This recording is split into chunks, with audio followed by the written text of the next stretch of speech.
রবিদাস বাউল তাদের সম্প্রদায়কে আমি মঞ্চে নিজেদের জায়গাটি একটি তৈরি করে নেওয়ার জন্য অনুরোধ জানাচ্ছি। শশী ধীবর এরপর কবিতা বলবে।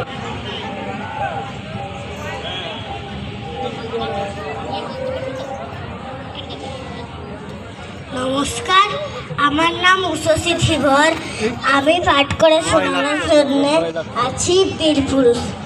মনে করো যেন বিদেশ ঘুরে মাকে নিয়ে যাচ্ছি অনেক দূরে।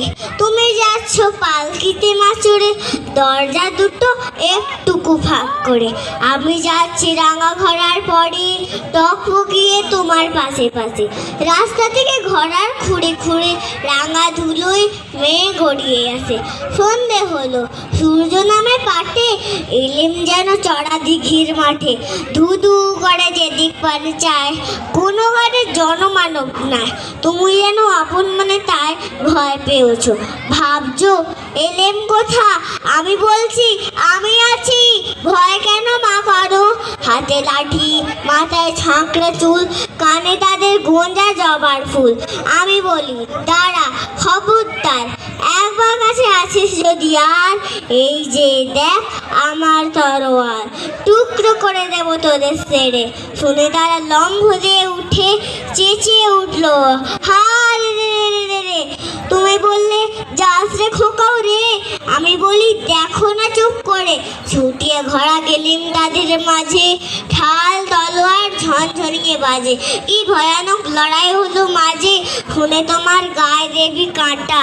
কত লোক যে পালিয়ে গেল ভয়, কত লোকের মাথা পড়লো কাটা। এত লোকের সঙ্গে লড়াই করে ভাবছো খোকা গেলই বুঝি মরে। আমি তখন রক্ত মেখে ঘেমে বলছি এসে, লড়াই গেছে থেমে। তুমি শুনে পালকি থেকে নেমে মুখে নিচ্ছ আমায় কোলে। বলছো ভাগ্যে খোকা সঙ্গ ছিল, কি দুর্দশাই হতো তা না হলে। রোজ কত কি ঘটে যাহা তাহা, এমন কেন সত্যি হয় না আহা।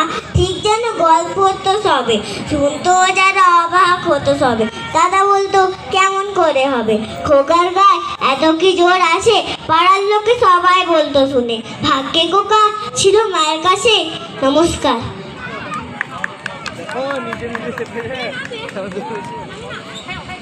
খুব সুন্দর।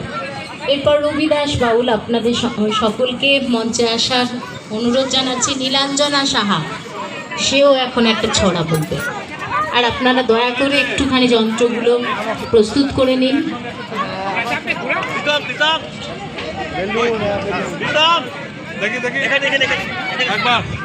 নমস্কার, আমার অভিমান।